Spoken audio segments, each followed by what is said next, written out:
In the realm of visual communication, motion design has emerged as a captivating and influential discipline that seamlessly blends art and animation. With its ability to bring static elements to life through movement and storytelling, motion design has transformed the way we perceive and interact with visual content. In today's episode of Tech Talk, we'll delve into the exciting world of motion design, exploring its definition, techniques, applications, and the impact it has on various industries. Joining us on the program for this exploration is David Odinagun, a motion designer, who is also contributing his quota to help boost motion design in Nigeria. But before that, let's take a look at what motion design is about. My name is Dr. Yakubzala. You're watching Tech Talk on Trust TV.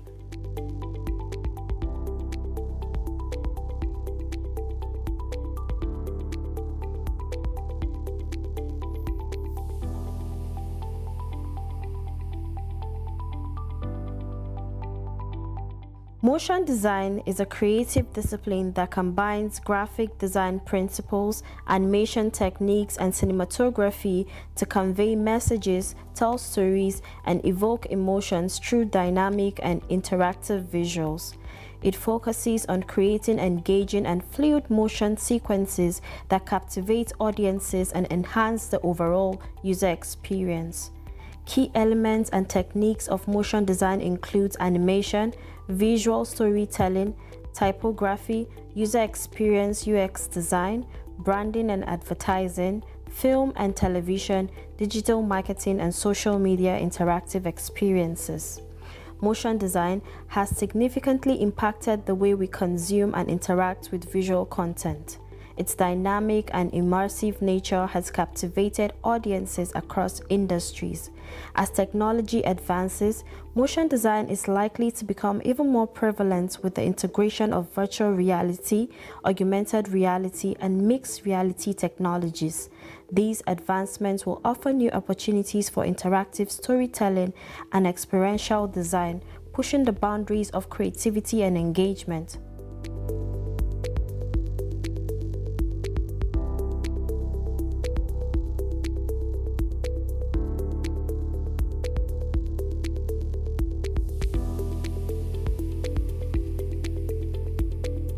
Welcome back from that break. In case you're just joining us, you're watching Tech Talk. We now have David Odinegun, who is joining us on the program from Zoom. You're welcome to the program today. Thank you for having me. All right, can you tell us about your experience as a motion graphic designer and your background in the field?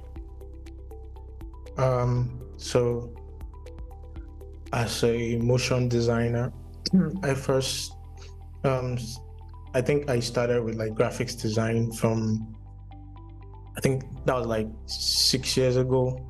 I started graphics design using Photoshop to create flyers. Back then I was just doing it for my church.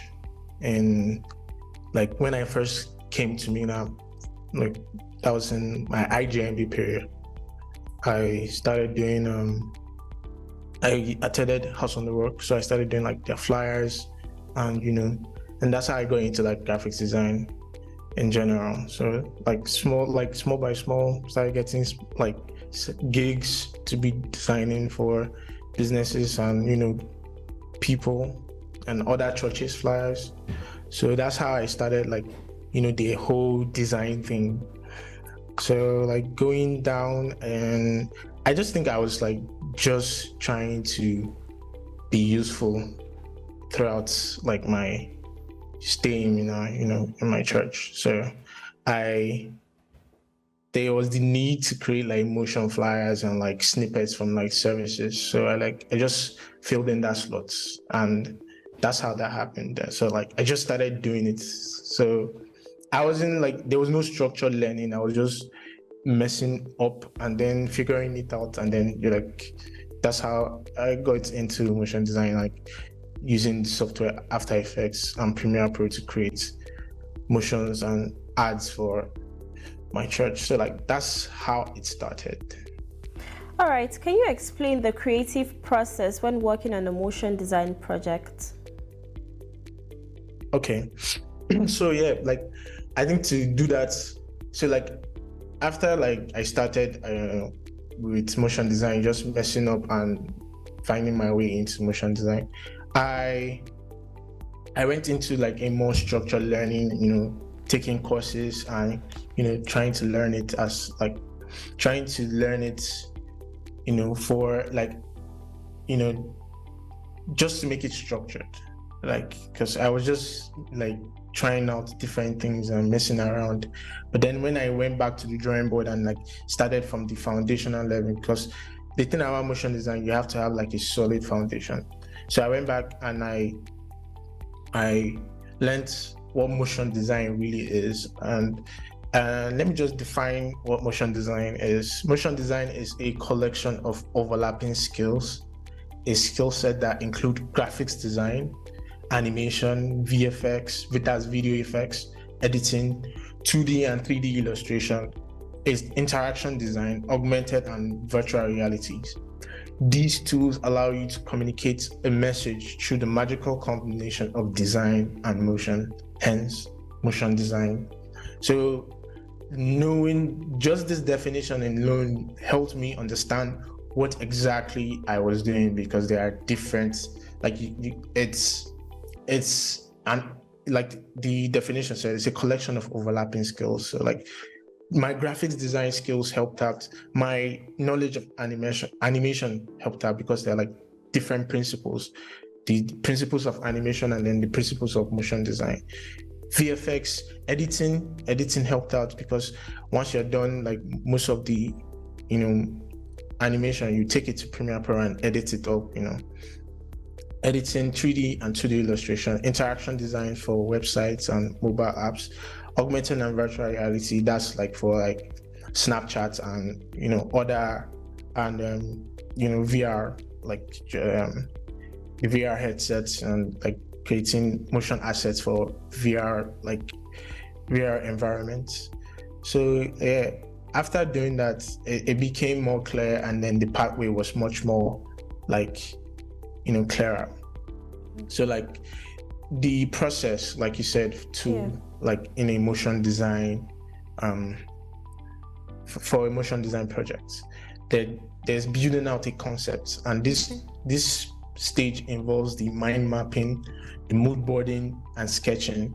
This one is not like, you're not really doing much. You're not really like, it doesn't really have to be like neat.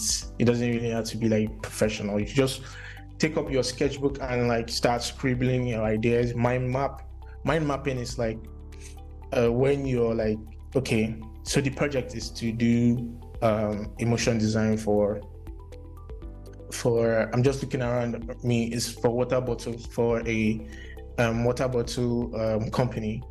And you start to mind map like water bottle, water purity.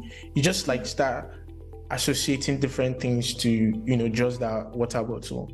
You need like 3D. You start like mentioning a bunch of things. That's all right, David, what mind mapping is. Can you hear me? This sketches, this rough sketches you're talking about, do you usually do that based on what the client wants, or you find yourself just playing around your creativity? So yeah, like if a project comes in initially, that's the stage where you discuss with the client and try to like understand whatever. At that point, I have my jotter by the side. I'm just scribbling down everything, like this, like important keywords they mentioned during the like meeting, and then I like write down everything that I feel like would be useful during my ideation period, which is like the building out the concept and my mind mapping and sketching phase and my mood boarding phase. So meeting is what I use to in my conceptualization period, because the concept is where the magic's at. Because you can go, like, it's one thing to know how to use like the softwares, it's another thing to like have a concept and you also know how to use the software. You build out beautiful things. If you know how to use the software, good and fine. But like when you're doing it, when you have a project, without the concept, you're just like, you're lost, because all your knowledge is not going to help you at that point, because you don't have like a concept that you're building towards.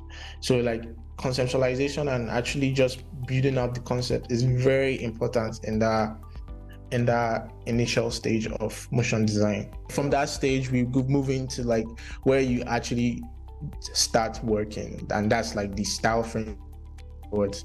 So this is basically just storyboards. So I like a video recently went out. I'm hoping to like put out the breakdown of that motion. It's for a company that I'm currently working it with. So like for that project, I had to like design storyboards. Like most times motion designers, they don't wait for like they don't follow this process and they get hooked in After Effects because they start and end in After Effects. But for me, I like to build out the concepts very much. Like it's very important. So I built out the concepts and then storyboard in Illustrator. So I storyboard each scene. So each scene has its own storyboard, and the illustrations are leading to the next board that is leading to the next board, and finally the ending. All I'm doing when I'm going into After Effects, which I will explain later with that software, what that software does, is just making things move and animating it. So storyboarding is a very important process.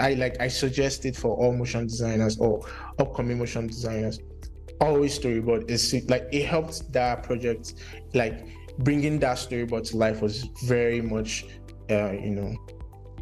it's a very nice process because I didn't use to storyboard before, and I run into problems because I'm like I like to say a creative, like a very creative person. So like I have so many ideas that are running through my mind, and because I didn't like pen it down or even like flesh it out, I get stuck. I'm like in After Effects, I'm like, oh, I should have done this, I should do this, and then the project takes longer than it's supposed to. So storyboarding is very important. Then there's making an animatic. An animatic is not like, it's not the motion, it's not the animation per se. It's just like your storyboard, you take it to like a software where you can just match it together. This phase is important because you don't want to have to go and do the final animation and then show your clients, and then they're like, we don't want this, and you've already spent so much hours and time building out that concept. So the animatic it's not a fully fleshed out project. It's just like your storyboards, you just try and make it into a story. Add like background music that you want to use the software like Premiere Pro, and then you just add it together and then show your client. This stage is for feedback basically, and most times I don't do this stage because I usually have because of how I start my conversations with clients at the get-go, we understand, we have an understanding of where we want to go. But like, in other times where like, I feel like maybe after the conversation we had, and when I was ideating, I pivoted into a new direction and I want to show them what I am currently doing. So I make the animatic and I show it to them. So it's just for like showing how long each shot would be, the pacing of the video, the timing, and then the background music that you're planning to use. So you get approval on all these things and you're good to go. You go into production. That's where you start doing your live action, your animation.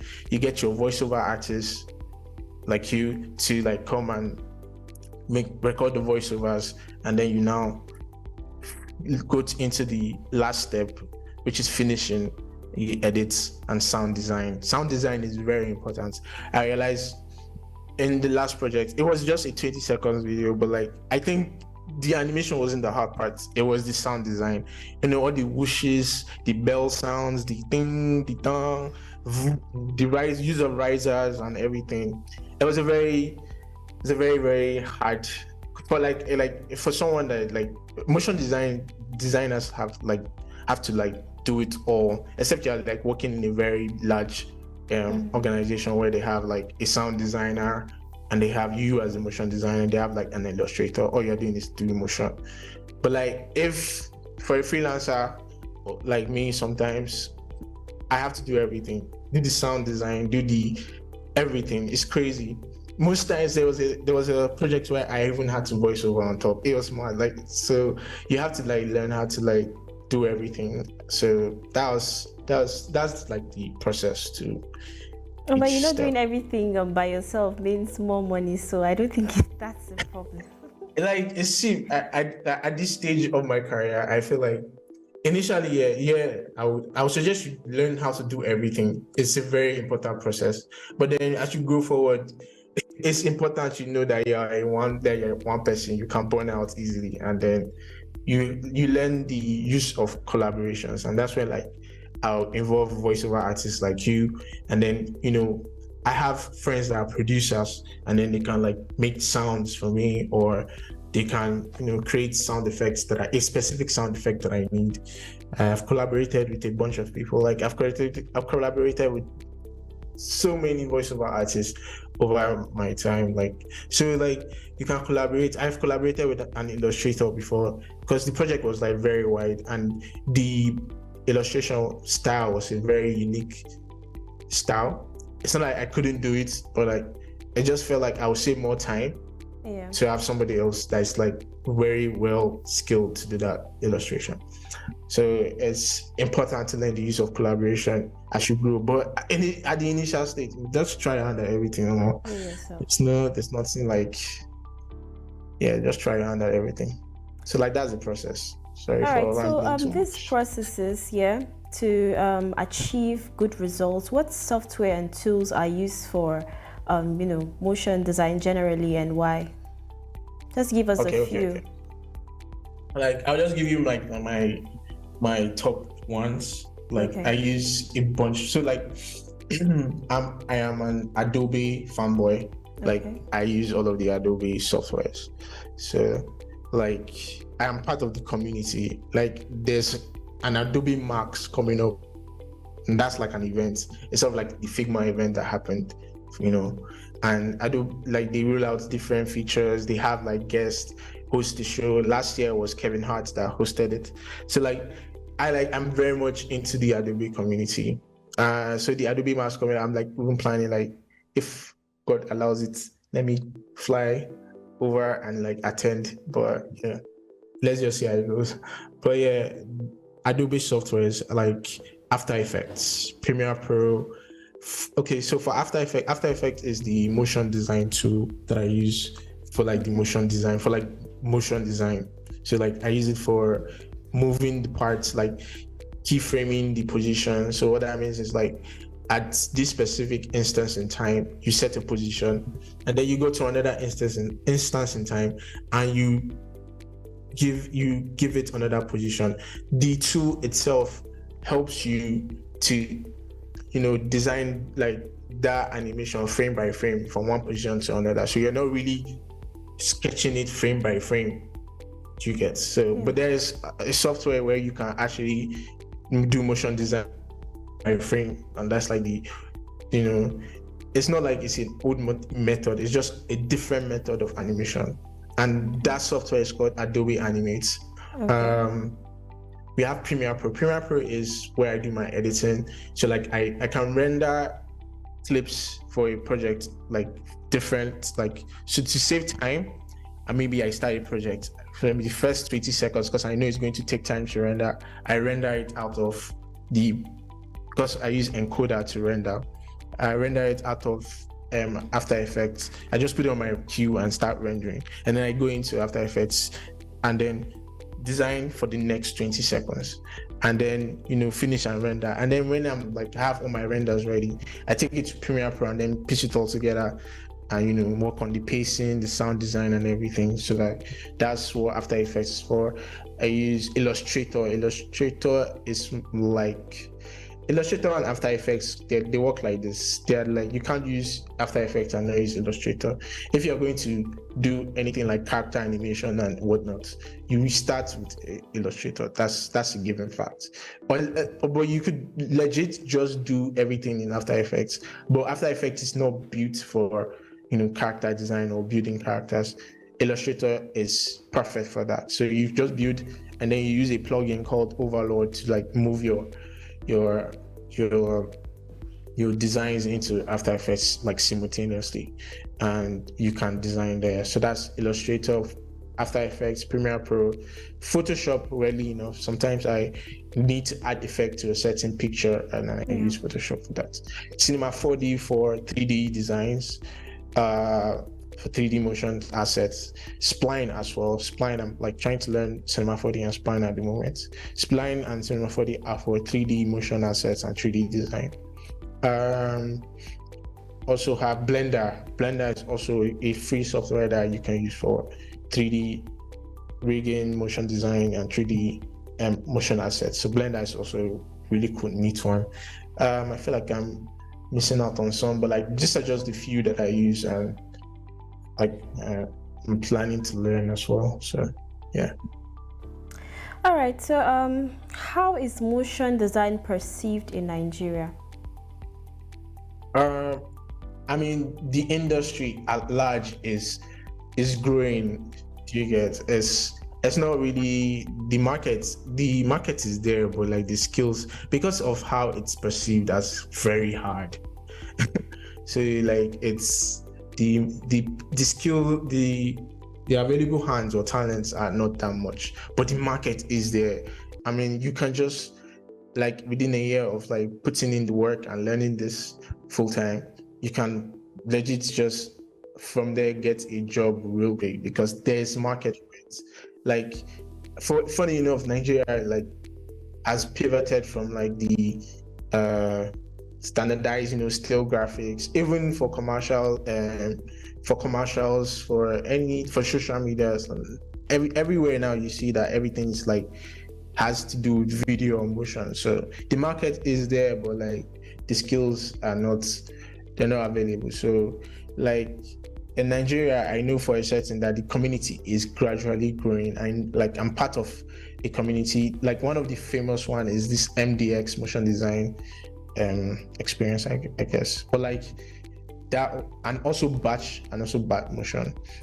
There are communities from Nigeria that are like doing mad things in motion design industry. So like in Nigeria, that's intense. I'm like there's market for it, and then people are gradually moving towards it. I can see brand designers learning motion to add to their skill set so that they can design their logos and also animate it. So everybody's slowly pivoting towards it. Even people that do product design for interactions, they have to learn motion design to, because they have a certain interaction they want to depict to the developer, or they want to just do. So they will have to use motion design and all the motion principles. So they will learn and use it for that project. So yeah, in Nigeria, it's gradually growing and becoming a very huge thing, and even like at large. All right, David, thank you so much for joining us on the program today. Thank you for having me. Like I said, this is a first. Yeah, thank you. All right, we'll take a quick break, and when we return, we'll bring you tech tips. Stay with us.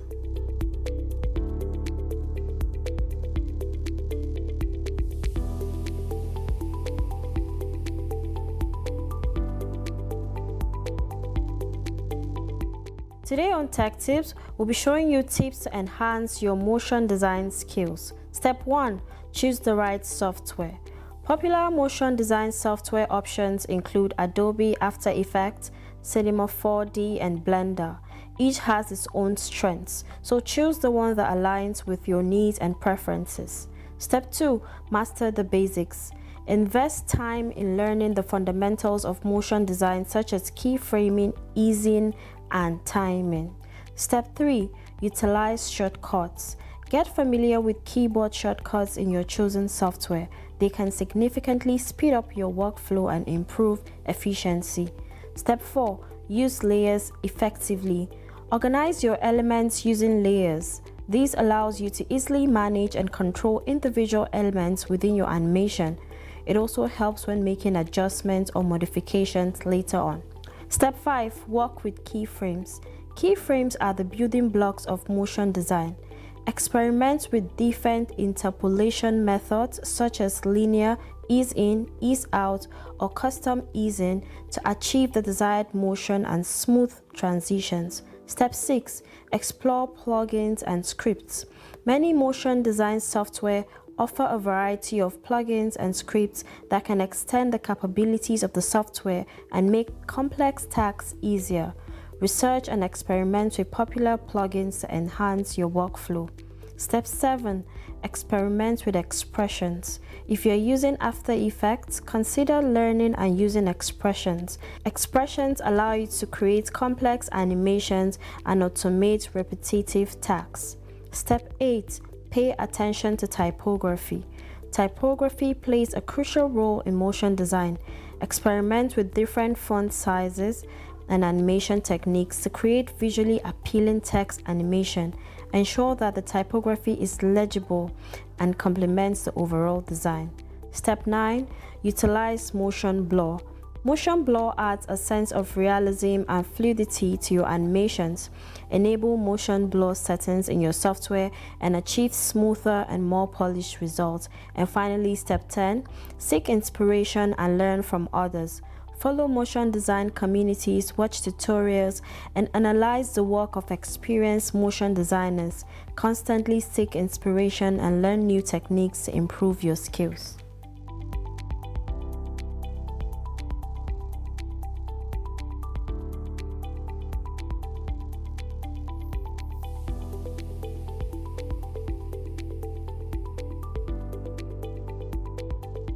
And that's how we wrap it up today on Tech Talk. You can drop your comments and contributions on all our social media platforms. Don't forget to join in next week, same time, same station, for a fresh edition of the program. My name is Dorcas Yakubuzala. Goodbye.